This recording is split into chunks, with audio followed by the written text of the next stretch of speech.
Hey, Megan Scully, and this is the Limerick Post Show. Coming up in today's show, the big interview is with the Limerick singer-songwriter Emma Langford. First up, though, the top stories in Limerick and Limerick Institute of Technology are set to hold virtual open days for the Leaving Cert class of 2020. Next up, I spoke to Rosemary of the Hunt Museum all about Ardnacrusha memories. Thanks for this opportunity to tell you about Ardnacrusha Memories, a project being carried out at the Hunt Museum in collaboration with the ESB Archives, Europeana, the European Expo 2020, Friends of the Hunt Museum and our docents. Ardnacrusha Memories is part of a wider Europe at Work series which tells the story of Europe through our working lives. It's about the Shannon hydroelectric scheme, which was one of the first major developments undertaken by the Irish Free State, and it played a pivotal role in the development of Ireland of the 20th century. In our collection at the Hunt Museum, we have a fabulous painting by Sean Keating titled Night's Candles Are Burnt Out, and it vividly depicts the construction of the power station at Ardnacrusha. Now, at that time in the region, there were 4,000 Irishmen and 1,000 German men involved in the construction of the power plant and the wider hydroelectric scheme. So this project is all about telling their story. We are asking anyone with connections to the scheme to come forward and tell the story of their parents or grandparents. There are thousands of descendants in the region and throughout the diaspora who have oral history and memorabilia that we're hoping they will share with us. So we're asking them to dig out old photographs or objects or documentation relating to the Shannon hydroelectric scheme and to make contact with us. The process is very simple and straightforward, enjoyable. It just involves a trip down memory lane with one of our volunteers. This can be done by phone or by video link, and then we would ask that you share photographs of the objects or memorabilia that you have that relate to these stories. So if you'd like to receive more information, please make contact with myself, Rosemary, at huntmuseum.com, or visit our website for examples of stories that have been shared or more information about the project. It's www.huntmuseum.com. Now to our Out and About section, I caught up with Sarah, who was on Operation Transformation Keeping Well Apart. First up, though, Anita O'Donnell from the Hugh Campbell Hair Group told me how the salons are preparing to reopen. Hey, Megan Scully, and this is the Limerick Post Show. Now join me, it's Anita O'Donnell of the Hugh Campbell Hair Group. I'd say you must be inundated with calls and texts about hair. Yeah, it's a very difficult time, isn't it? And everyone's in the same position, including myself, lovely glowing roots, and can't wait to get back in to have their hair done. But what can we do? Everyone's, singing off the same sheet. We're all just can't wait to get back. For us, we can't wait to get back into the salons, and we can't wait for the clients to come back in the door. So yeah, it's a difficult time for everyone. And who would have known, I guess, at the start of this whole pandemic and the lockdown, toilet paper was the hot topic. And now we're, 7-8 weeks in, and it's salons. And it's, I guess, what I've been kind of noticing from people is a salon isn't just about getting your hair done. It's an experience. It's almost like a therapy. It's time out for yourself. It's a moment where you can just spend a few hours, getting your hair done, which is very personal. So I think people are really missing that. Yeah, it's so many things. It's more than just having your hair cut and colored. As you say, it's that time out for yourself. It's also like the connection you have with your hairdresser. Most of my clients are my friends. I'm doing their hair for years. I know everything about them. I know about their children, their lives, their lifestyles. And you build up this relationship with a client. And I think that's nearly even foremost, the most important connection you have with them. Of course, they come to you for your expertise in cut and color, but it's a lot more than that. It's the time out for them, and it's going in to sit in front of somebody that you can trust, that if you want to talk, you can talk. If you don't want to talk, you don't have to talk while you're having your hair done, and you come out feeling, I think, all the better for it mentally and looking better as well. So absolutely. Are missing that, and we're missing that. We're, as hairdressers, we're missing that as well, that connection with clients. And it's crucial in everyone's life. So we feel their pain at the moment, and we wish there was something we could do about it, but we can't. That's, Absolutely. You can't open salons just yet. What do you know so far about the reopening of salons? Well, what we know is what we've been told by the HSE, and we're following very closely the HSE guidelines. So we're at the end of July. We are very hopeful that, that they might bring us back a little bit earlier. But, we have to trust in the HSE. We have to trust Tony Holohan. He has our best interests at heart, and we're following his guidelines stringently. So I would hope, if the numbers keep going down the way they've been going down, that he would trust us as hairdressers to put the right procedures in place and maybe allow us back a little bit earlier. That's best case scenario. Worst case scenario is the end of July, but we're hopeful. And what exactly are the procedures that you can put in place? Because I know it's going to be obviously difficult to have a regular running salon with everyone, all the staff in there and all the clientele. So how would it operate? Well, first and foremost, it's all about safety, hygiene, cleanliness, and that's for clients and for staff. So we have to be stringent on carrying out as much safety procedures for both client and staff as possible. So I suppose we're lucky in our group. We have 4 salons in the city, and they're good sized salons. So we're lucky from that perspective in that we have space in the salons. So basically we'll be splitting the teams in 2. Yes. So they work back to back, and they don't come in contact with one another. We will be taking out every second chair in the salon, so we're able to have that social distance between clients. We have perspex screens between basins. We have created little pods where if you're having your colour done, that you sit into this little pod and you're kind of secluded from anyone else that's around you. PPE, we have PPE ordered. We've disposable gowns, disposable towels, masks. Look, whatever the guidelines are, we will stringently be following them. And the single most important thing for us is the safety of our staff and the safety of our clients coming into the salon. So we're ready. We have everything in place. We've been clearing and getting the salons ready for the last few weeks. So whenever we get the go ahead, we're good to go with everything in place and every procedure that we can possibly carry out to the letter of the law. That's what we'll be doing. I think that's music to a lot of ears right now. It's very important because clients need to know that we have their well-being and their safety at our utmost priority, and that of our staff as well. So whatever we need to do, we will be doing. Sounds absolutely incredible what it does. So Anita, finally, what advice would you have for people who are at home? I know a lot of people are, I suppose, we've seen a lot of unusual haircuts. We've seen some home DIY colouring. We've seen, I know some of my friends who are blondes are like, the roots are driving them crazy. But what advice would you have maybe for those who are struggling with their hair, that maybe they can, something they can do at home that will nourish the hair and give them, I suppose, as close as possible to salon treatment until they can go into the salons again? Yeah, look, say for instance for blondes, I, like myself, but I have very protruding roots at the moment. Blondes can't do anything. You cannot do anything with your colour at home yourself. There are a few little tips. I use the Moroccan oil dry shampoo for blonde hair. So it's kind of got a little bit of a powdery texture, so it leaves a kind of little residue on your hair, which kind of camouflages the roots a little bit. So that's a good one. Also any of the purple shampoos, so that cleans up the blonde a little bit, brightens it up a little bit. And condition masks, any kind of masks. Our salons, our phone lines are open every day, so if anyone needs products, they just ring. Receptionists are answering the phone. We have we can send stuff out to people. So just, I would say, look after your hair in as much as you can. I blow dried my hair for your benefit today, Meghann.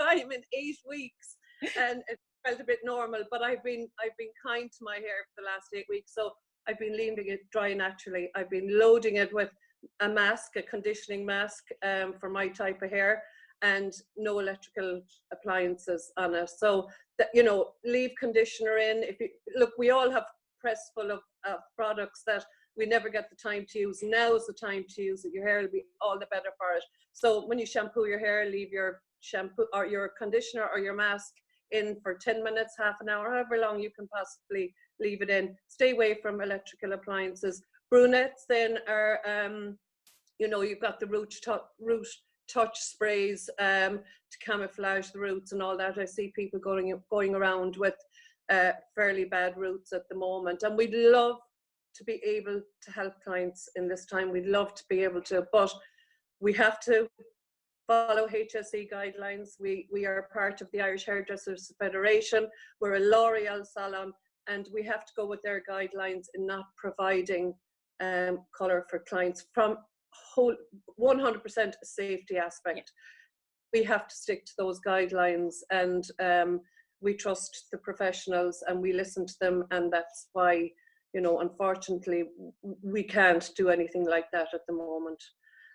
But, you know, just look after your hair, be kind to your hair, and, you know, by the time you come back to the salon, your hair will be in lovely condition, and you'll be so delighted when you leave the salon after your first cut and colour, and your hair will be in and whatever. So patience. It's going to be a busy, it's going to be busy time for you when those salons open, but I know it's going to be very rewarding.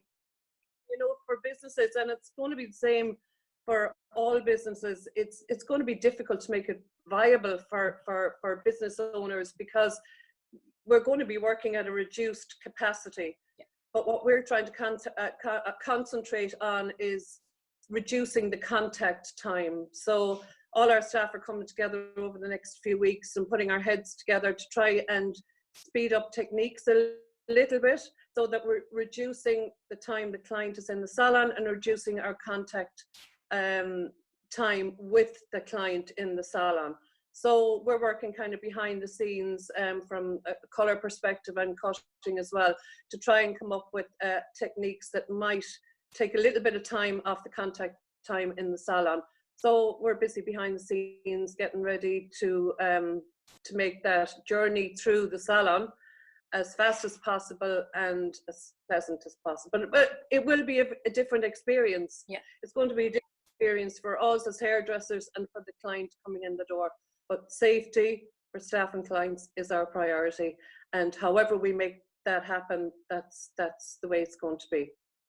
Anita O'Donnell of the Hugh Campbell Hair Group, thank you so much for chatting to us on the Limerick Post Show, and it's been so great to chat to you all about salons. And I have to say, I think we're all in agreement here, male and female. We cannot wait for those salons to open again.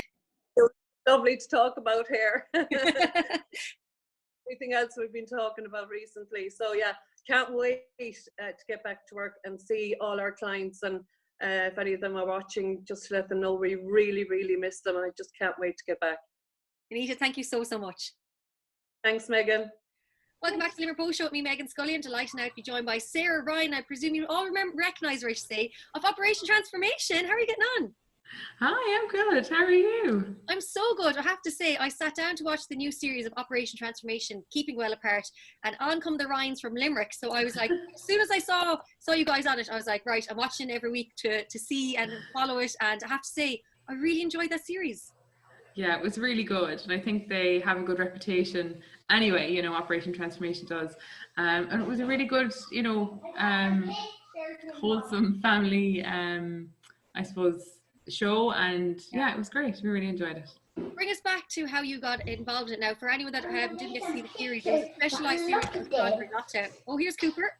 Here's Cooper. You gonna say hi? Hi, Cooper. Say hi. I saw Cooper on the television. Yeah. Trying to go take more pictures for me? No, you must look at them. I will look at them now in a minute. Good man. They are lovely. Well done. Huh? Now, you took all those pictures. You're great. Okay, you're going to go out and take some more for me? Do. And we'll send them to Nana, okay? I think that this just shows this is exactly what the show is like for you guys. Yeah, this is literally it. This is my day though as well, so my working day. There's no more pictures. Okay, let's flip it around. And I too find sometimes if I ignore him, it gets worse. So it's better just to kind of, yeah, all right? Scully. Yeah, go on. Go for it. Yeah, and it's just about kind of keeping him entertained and activities and stuff as well. That helps. I think so many parents that watching the show could relate to you guys, and I suppose not having the kids at home all the time, working from home, trying to balance and juggle everything. So I think that's where a lot of people would watch and really found that they could relate to you. And I found it really interesting in the program when you were told to keep a routine, and once you get in the routine, he's like settled again. Absolutely, yeah. And I suppose naively as a parent, I didn't really realize that, you know, in creches there is a structure and a routine, you know, and it's not even in creche, in preschool, he's in preschool, that they do have a routine. And of course I didn't really know what that was, you know, and I'm trying to get back to my own routine with work and stuff. So it was important that I kind of put some routine in place for him. He likes the outside stuff, don't you, Cooper? He likes going outside, and he likes messing and playing and washing his cars in the sink, don't you? Yeah, he likes all the messy stuff, which is good. And painting as well. We like painting, don't we? You're going to go out and wash your car, so in the sink. Go on. Yeah. He's loving it. He's like, I still want to be on TV. I know, yeah. Go on. Are you going to go for me? Do. Yeah. Good man. So yeah, no, it's great. I suppose that that got kind of highlighted to me because it was something that I didn't think of, and the routine and the structure has really helped.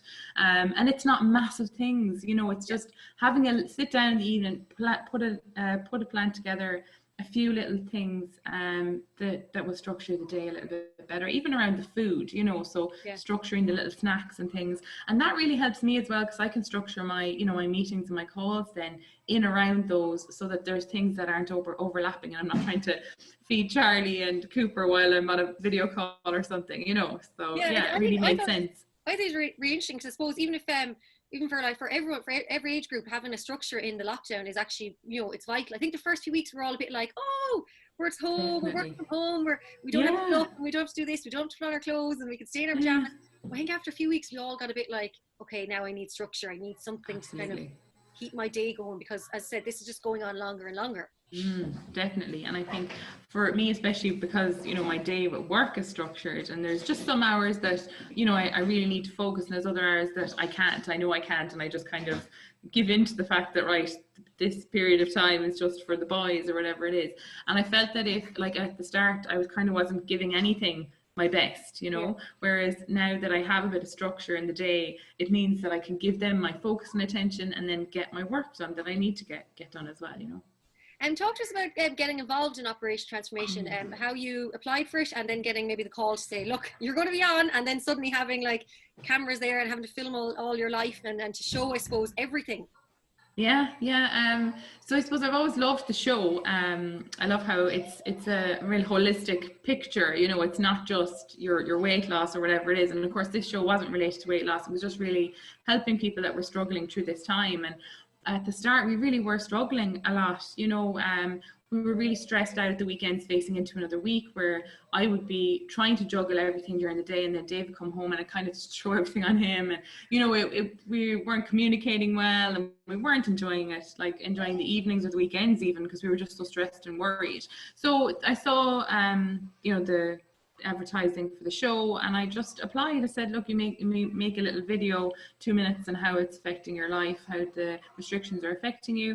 And Dave was happy to participate. I suppose for us it was a little bit like, oh, this is something new, you know, maybe something to distract us, to take our mind off it, but also I suppose the way they had put it was that it would be help and assistance, and we were kind of willing to try anything at that stage, you know. And I remember one of our first interviews, it was early enough, it was, you know, we did 4 weeks of the show and it's just over, so it was a good few weeks ago. But I remember saying to the producer that right now there's so many different pieces of advice coming from different people, different countries even, because people were at different levels of lockdown or, you know, different restrictions in their countries. So the advice for different people, and on social media there was different advice and experts, and are you an expert, do you really, so it was just this confusion of information overload and what's good for me to do and what's not. And there was loads of advice maybe for people that are single on their own and what they should do in their routine, but then there was nothing specifically for the different types of families in Ireland. So yeah, we really wanted to help. Once we had sent on our video and they said you've been successful in that stage, then we did our video interviews with them, and then they were delighted with us. We had a few calls with the different producers, video calls, and then they set up the date to come and set up the cameras. So it was crazy because it's not something like I've ever done or experienced. I take a few videos around the house, I do a bit of vlogging myself, but I would never have any experience in this kind of thing. So they came and they set up cameras. We were it was a nice day, so we actually just went outside while they came in and set up, and it was all social distance and everything like that, and they disinfected and all the rest of it. So there was 2 kind of automated cameras in the kitchen, and then we set up the other camera for the sitting room. It's kind of like our diary cam, if you will, and we used it for the interviews to talk to Catherine and the experts as well. So yeah, it was strange enough at the start, kind of getting the text message, will you put on the mic, or getting used to it. It's not something you really get used to be honest, having someone watching what you're doing, or saying things like get Cooper to help you with that, or just suggesting things. It's a bit mad, but it was good because it just kind of stopped us getting distracted by the news and the heavy things that really we needed to kind of focus at that moment on ourselves and our little house here and our four of us, and getting our heads right. So yeah, it was really, really good, the whole experience. I mean, we missed even just, I suppose, for myself, here with the boys all day, having someone outside that I could text or ring and be like, hey, just even the company nearly, and you see them arriving, that kind of thing. And they were really good.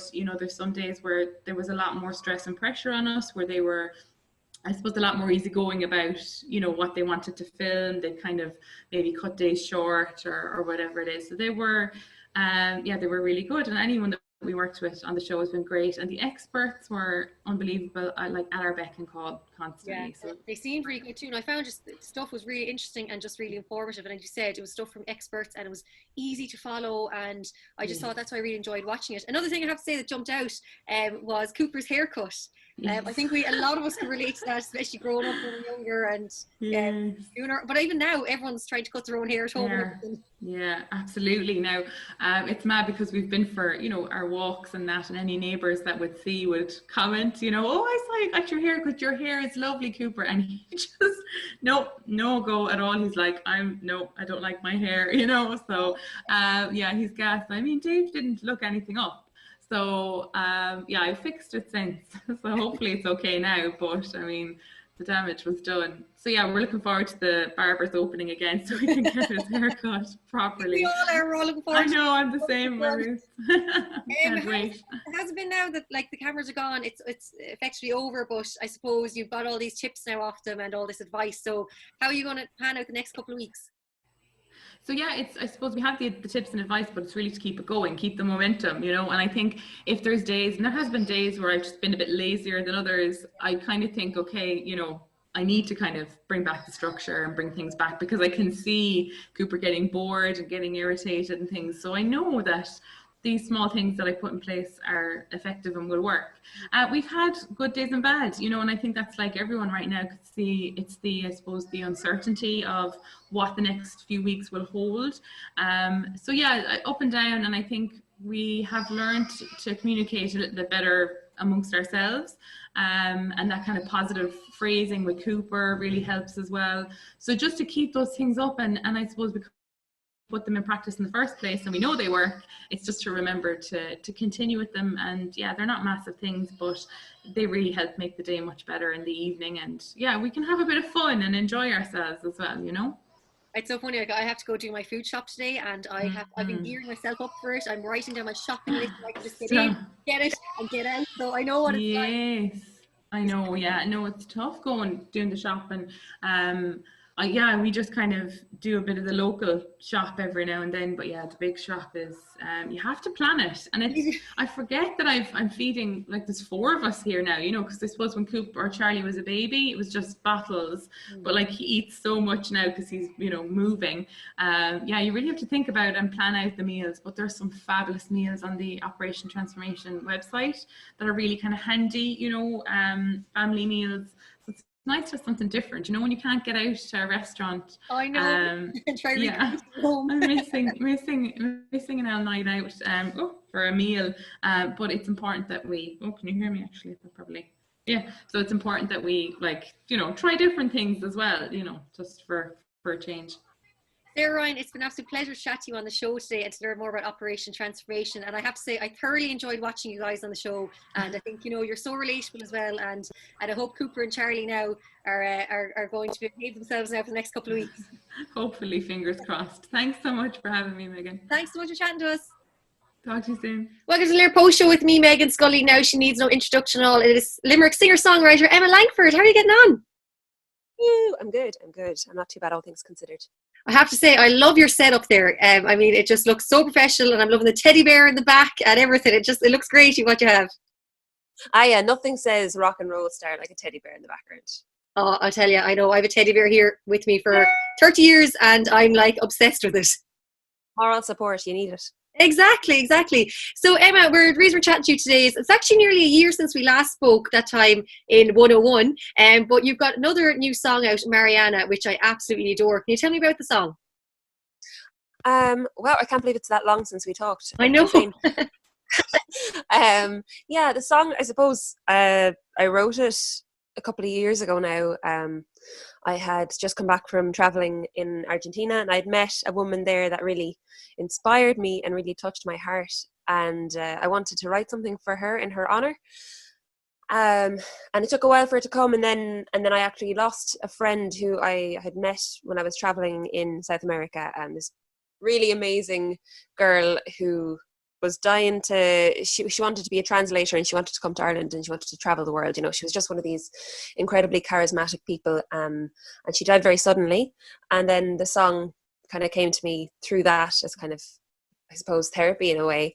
And I shelved it, and I didn't think anything else about it. And then in the last couple of years, when I was putting together the new album, that song sort of resurfaced in my memory, and it's come out a couple of times because I've had a few opportunities to pay tribute to women, important, amazing women, and that song really fit the bill. So I decided I would kind of rework it. I'd figure out where I was going with it. I brought it to my producers, and they created an actual track around it, and it became what it is. So now I released it early. I didn't intend on releasing a single during lockdown, and then just kind of felt like people wanted new music, and they wanted something that was uplifting and hopeful, and I wanted to release something, and then that song felt like the right one. So I just said I'd pull it together, and had a word with Sophia Cadigan, who made the music video for it. Let her know kind of roughly what the ideas around it were, and she started producing something. And when we went into production for the music video, Leslie Ann Ledan died, who's a friend of mine, and a very loved and respected businesswoman around Limerick. So I decided I would actually release the track in her memory, and kind of in her honour as well, because I just wanted to do something. It was, yeah. It was a lovely thing to do as well. And actually, Emma, the first time I ever saw you was in Sheila Fab. This is going back, it must be 3 or 4 years ago now. I used to do the open mic nights, and my former housemates used to play music. So was it on a Tuesday or Wednesday? It was midweek anyways. And we'd head down, and my housemate, I can't sing myself, so I'd sit there and watch, and my housemates would perform, and it was always such a lovely venue, and she was always so welcoming, and it was just such a cool place to go. I loved going there. But that's the first time I ever remember it's like seeing you, and obviously then after that getting to know you then through music and through work. So I always think back to like Sheila Fab and what a special place it was for everyone. Yeah, it was a real hub for that kind of thing. There's a lot of relationships and friendships and connections that sprung up just through stuff that happened there, and I think that's what made it really special. It felt like somewhere you could meet people and you could generate ideas and talk about stuff, which, you know, the place was like a beating heart. You know, there was so much happening, there was so much energy, and that was really Leslie Ann's legacy, is that she left that sense of she didn't leave any stone unturned. Like I've gone to visit the now empty building a couple of times, just to take a look inside, and looking around the empty building, I still see her and I still see everything in there. Like there's no place in that room that she isn't, you know, or that, you know, that you don't see some spark of energy or something magical that happened, some gorgeous interaction with a new friend or a stranger. So it's a really beautiful place for that. And not to mention as well all the dogs. That I used to love going in and being like, who's got dogs in here today? Yeah, as a dog fanatic myself, I agree. That was a big draw for me, and I like it. You know, there's lots of beautiful dog friendly places open in Limerick now, which was actually a big initiative of Leslie Ann's as well, the dog friendly Limerick motion. But I just think that was somewhere that you could go, you could have a coffee, play a game of chess, and meet a good dog, and you know, that's kind of the dream. It literally is. Everything you mentioned there is like the best. I want to just go back to the music video for Mariana, because it's stunning. Like I felt like obviously watch the video, I was just completely like taken by it, and it was just so beautiful and so well shot as well. Yeah, Sophia did a really gorgeous job of it. I went to her with the track, and I had a vague idea of what I wanted to achieve with it, because I suppose there was one night, and do you know what, we started producing the video, I suppose, just under a month ago. I dropped Sophia a message on Twitter, and I kind of said to her, look, I know this is a long shot, but if you have the time and if you have the interest, would you be up for working on this?